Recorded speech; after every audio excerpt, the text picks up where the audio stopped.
Hello and welcome back to the channel. If you are new here, then it's me Srishti, and today I will be taking you through my study routine. And here in the frame I was making planner for my half yearlies because my half yearlies are at the corner. And मैं planner इसलिए बना रही थी क्योंकि मैं usually ऐसे तो notepad पे और स्टिकी नोट पे अपना टू डू लिस्ट लिखती हूँ या तो कभी कभी नहीं भी लिखती हूँ एंड ऐसा करती हूँ तो मैं किसी दिन बहुत ज़्यादा पढ़ लेती हूँ एंड उसके कल होकर या परसों तक मैं बहुत ही नहीं पढ़ती हूँ या पढ़ती भी हो तो बहुत कम। सो मेरे हाफ ईयरलीज आ रहे थे तो मैंने सोचा कि एक A4 पेपर पे ब्रैकेट बना के लिख लेते हैं।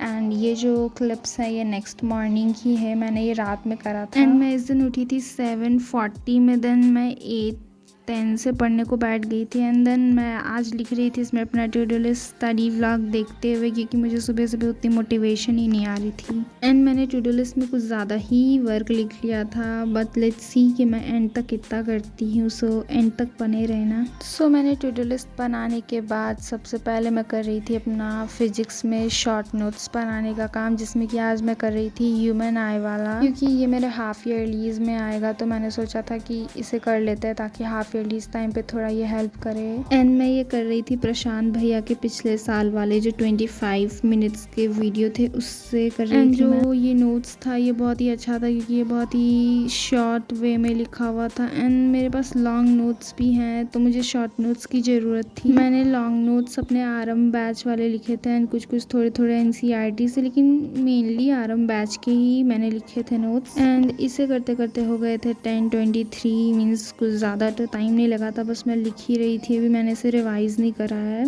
एंड इसे ख़त्म करने के बाद मैंने इसे अपने टू डू लिस्ट से कट करा था, मीन्स कट नहीं करी थी, मैंने इस पर हाइलाइटर लगा दिया था मीन्स ब्रश पेन से। सो देन कुछ देर के बाद मैंने ये एक पार्सल आया था, सो मैं इसे अनबॉक्स कर रही थी जिसमें कि मैंने मंगाया था 2 बुक्स। मीन्स ये 2 बुक्स मुझे बहुत टाइम से चाहिए थे तो मैंने लिया था बड़े दिनों बाद ही क्योंकि मुझे रीडिंग हैबिट अपना बनाना है। सो मैंने लिया एंड देन ये सब करते करते मैं वापस से 2:25 में पढ़ने के लिए बैठी थी, बड़ा ही ज़्यादा ही ब्रेक के बाद। एंड देन इस टाइम पे मैं कर रही थी इंग्लिश। फर्स्ट फ्लाइट में मैं कर रही थी ग्लिम्पसेस ऑफ इंडिया क्योंकि ये मेरे हाफ ईयरलीज में आएगा एंड मैं ये यूट्यूब से इसलिए कर रही थी क्योंकि ये हमारे बैच में नहीं हुआ है। मैंने तीनों पार्ट्स करा था, a baker from Goa, Coorg and the T from Assam. And literally इसमें सबसे अच्छा मुझे पार्ट लगा था a baker from Goa. Coorg वाला तो मुझे उतना अच्छे से समझ ही नहीं आया। एंड ये मैं देख रही थी एनिमेटेड वीडियो। यूजुअली मैं एनिमेटेड वीडियोस तो नहीं देखती हूँ इंग्लिश के लिए, मैं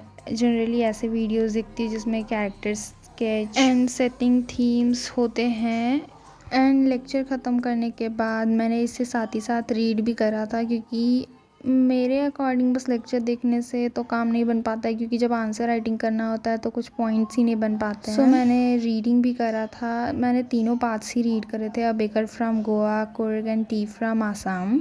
एंड मैं इसे रीड करने वक्त साथ ही साथ हाईलाइट कर रही थी एंड जो थोड़े थोड़े इंपॉर्टेंट थे उसे पेंसिल से कर रही थी एंड जो लग रहे थे कि ये आंसर राइटिंग में यूज़ हो सकते हैं उसे मैं हाईलाइट कर रही थी। रीडिंग ख़त्म करते करते 2 hours 6 minutes हो गए थे एंड मैं इस टाइम तक थोड़ी थक गई थी। देन मैं बीच में 10-15 मिनट का ब्रेक ली थी क्योंकि मुझे नींद आ रही थी इस टाइम तक।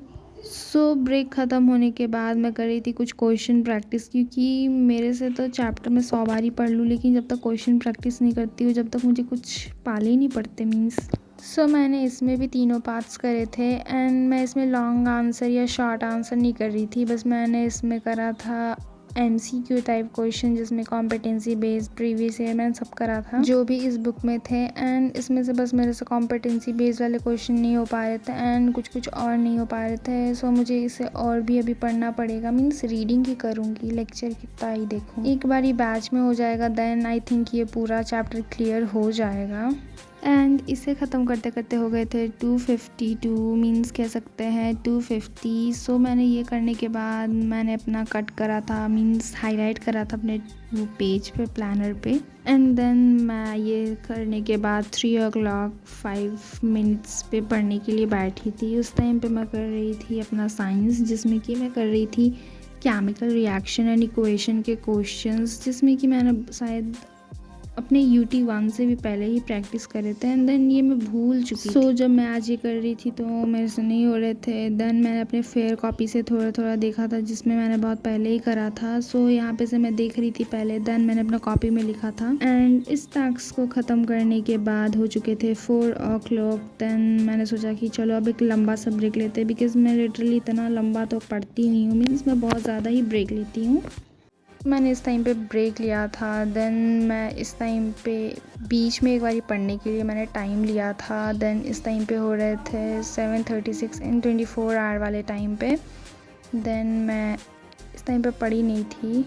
देन मैं छत पे गई थी एंड देन जब मैं नीचे आई थी देन मैंने थोड़ा और ब्रेक लिया था। देन इस टाइम पे हो चुके थे 6:55। देन मैं कर रही थी स्कूल का होमवर्क, जिसमें कि फिजिक्स में हमें एक वर्कशीट मिला था बनाने के लिए। ये वर्कशीट इलेक्ट्रिसिटी चैप्टर का था। इसे ख़त्म करने के बाद मैंने इसे आज के प्लानर के सेक्शन से हाईलाइट करा था, क्योंकि ये काम ख़त्म हो चुका था मेरा। एंड देन ये करने के बाद मैं 7:51 में वापस से पढ़ने के लिए बैठी थी, जिसमें कि मैंने दिन का लास्ट टास्क करा था, जो कि कर रही थी चैप्टर 3 का कुछ क्वेश्चन सॉल्व करना, pair of linear equation in 2 variables का। एंड मैं क्वेश्चन कर रही थी एग्जाम्पलर से, क्योंकि मैंने एग्जाम्पलर तो ख़रीदा था बट मैं एग्जाम्पलर से यूजुअली क्वेश्चन प्रैक्टिस नहीं करती हूँ। मैं बस या तो बैच वाले क्वेश्चन करती हूँ या तो NCERT करती हूँ। सो मैंने इसमें ज़्यादा क्वेश्चन तो नहीं करे थे, मैंने बस 10 ही क्वेश्चन करे थे, जिसमें कि बस मैं MCQ तक ही करी थी। एंड इसे ख़त्म करने के बाद मैंने टू डू लिस्ट से मीन्स प्लानर से इसे भी हाईलाइट कर दिया था। And thank you for watching till end. I hope you liked the video. Thank you. Bye bye.